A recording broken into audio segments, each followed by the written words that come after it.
Back in Damascus, I wondered how secure Bashar al-Assad's hold on power really is. Hi. Hi, how are you? I went to see an old family friend, Mohammed Aziz Shukri, who's been an advisor to the government. We are fighting against time, and we cannot sleep while others are putting the squeeze on us, including the very United States of America. They want everything to happen overnight. And are you worried about the squeeze? I mean, could the squeeze... I am worried. I am worried. If I tell you I'm not worried, I'll be laughing at myself. What are you worried about? I'm worried that the Syrian economy is going down the drain if we maintain the status quo. The government is under severe pressure, once through Lebanon, once through Iraq, once through Turkey, to the extent that I wonder at times whether the American administration, the American present administration, wants to bring the regime down. How nervous is this regime that the U.S. might attack? On the surface, it doesn't act nervously. But I know that everybody of us is nervous. Everybody of us is asking, what's next? Could we wake up tomorrow and find the Marines trying to land in Syria? So do you think this American pressure on Syria is threatening the Assad regime? Yes. Yes. Yes. The regime has been shaken by its humiliating retreat from Lebanon. Its territory, the Golan Heights, is still occupied by Israel. I wonder what happens now. Under pressure, will Bashar al-Assad reform his government, or is some sort of confrontation with the U.S. inevitable? Back in Beirut, the Syrians are gone. Posters of Hariri are still all over town, and a UN team is on its way to carry out a full investigation into his killing. But the main focus is the upcoming election to choose a new government, the first election in decades free of Syrian domination. Opposition newspaper editor Gibran Twaini believes that Lebanon could become a model democracy in the Arab world, but it could also unravel without international support.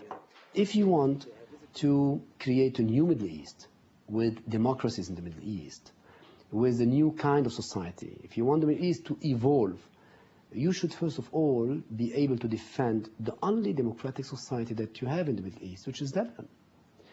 If you want the Middle East with free speech, you should preserve Lebanon. And if you want a real answer to the dialogue of culture after 9/11, you should preserve Lebanon. With so much at stake for Lebanon, I went to see a man who's been at the heart of the struggle for independence from Syria. He lives high in the Shuf Mountains, where he's been holed up since the Hariri killing, fearful he too may be the target of an assassination. Walid Jumblat lives in his family's castle. He's a member of parliament and was a close ally of Rafiq Hariri's. It's widely believed that in 1977 the Syrians killed his father. Did you ever think you'd see the day when Syria would withdraw from Lebanon? Before the killing of Hariri, of course, we did not even think about it, no. No, but I mean,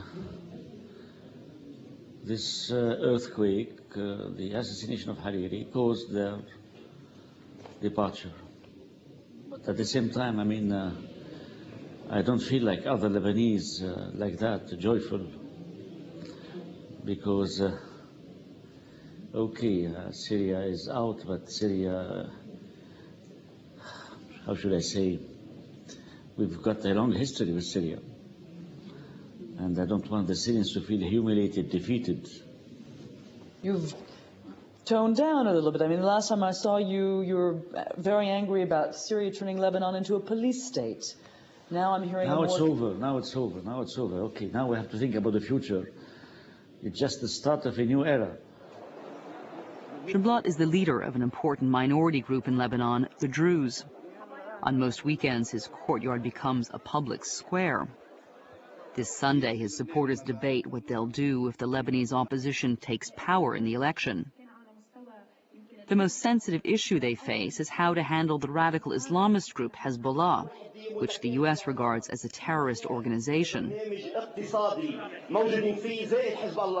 ونتمنى يكون في تسوية ويكون حزب الله إذا عفوية جزء من حتى الحكومة المقبلة بالعكس هيك بيشتغلوا الناس. I asked Jumblatt about the UN demand that Hezbollah's militia disarm. Hezbollah is not a terrorist organization. And we have to manage, as a Lebanese, to see what will be the future of Hezbollah. It's already a political party. And I might say, well, okay, the weapons of Hezbollah, maybe they could be included, the weapons, into the Lebanese army. In his dream of a new Lebanon, Jumblatt wants to abolish the country's traditional political system, in which power is divided along religious lines.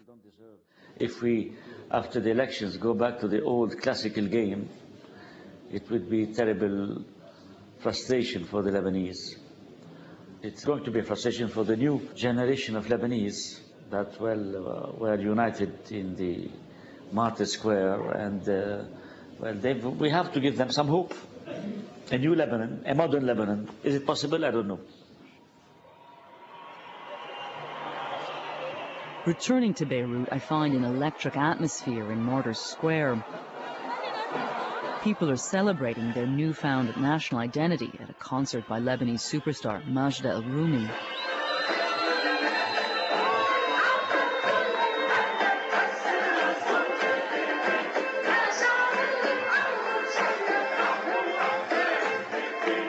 I never thought I'd see anything like this in Lebanon.